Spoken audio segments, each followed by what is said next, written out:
So I just saw the teaser trailer for Solo: A Star Wars Story, and I'll leave a link in the description below for you to check it out if you haven't already, but it's the last video if you're new. Anyway, I really don't have any interest in this movie, to be honest with you. I mean, it just doesn't interest me, and the way the trailer, or at least the teaser, was made, I don't need these anymore, do I?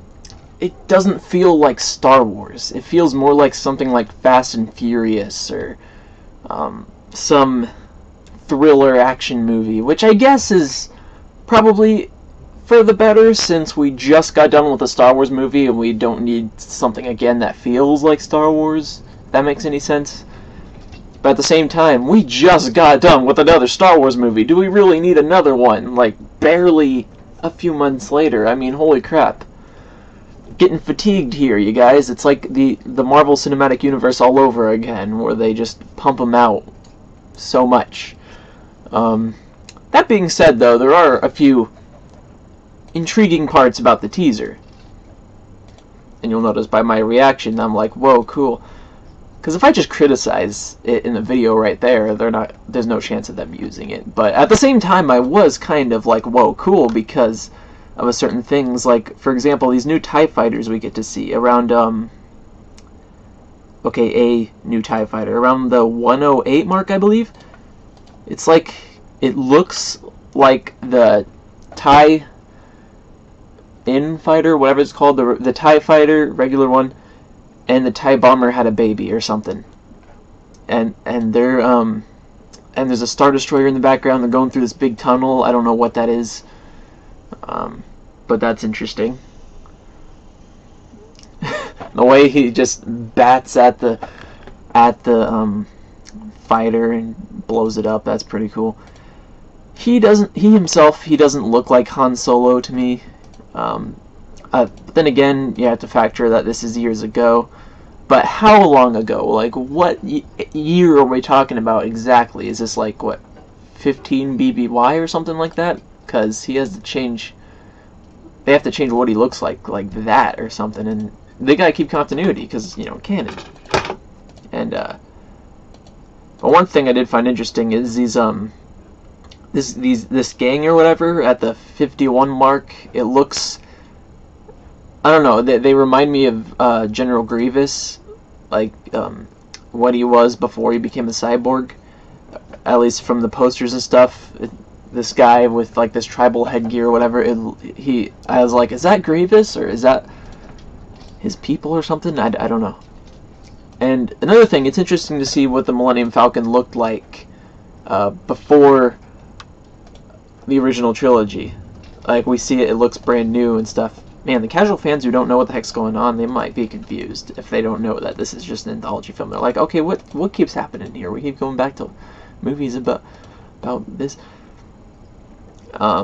They noticed it feels a little bit Guardian of the Galaxy-ish, and just Star Trek-ish or whatever. It just doesn't really feel that much like Star Wars. The whole chase scene in the beginning when he's running away from those police or whatever, it just, you know, it just doesn't feel like something from Star Wars to me. I don't necessarily know why. It just, you could definitely tell like Disney is at the helm. Like, it just feels so Disney to me, like something they'd do.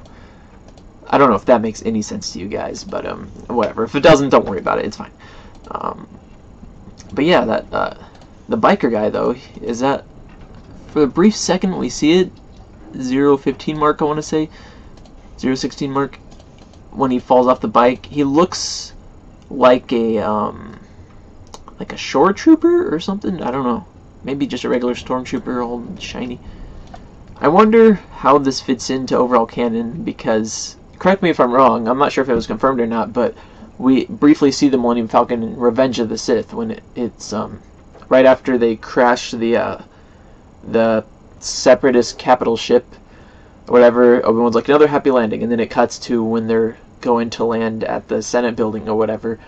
As they're landing, you see down below there's the same, at least, if nothing else, it's the same type of ship, the Corellian Fighter or whatever it is. I thought it was confirmed that it was that, and it's like, kind of like an Easter egg, like, yeah, it was there at the time. But it looks at that point, it looked like it does in the original trilogy a little bit. Correct me if I'm wrong, I probably am. It's interesting to see how Lando and some other girl was with him. I guess they were a crew back then or something. It just kind of feels a little bit like Suicide Squad or some random movie, like we're putting together a crew, we're gonna do this thing or whatever. I don't know. It just seems like they're going through everything. They're like this, but Star Wars edition, if that makes any sense. I'm probably not making sense. I'm rambling a bit. What's that ship? The 057 mark? That looks interesting. There's a big explosion. Huh. It might be the director. Like, maybe he directed, like, that's his style or something. That's probably why it feels different. What planet is that? Like, separate planets. And then we get to see Chewbacca. I guess, obviously, this is after the Clone Wars, because he participated a little bit in that we see in Revenge of the Sith in the series. So this is him, I guess, post-Clone Wars, and then Han Solo when he's at least... How old is Han Solo anyway? Because I know Luke and Leia, they're like 19, 20 or so. They look a little older than that, but in A New Hope, they're around that age, I guess, in canon, supposedly. But I guess was Han Solo like 30-something?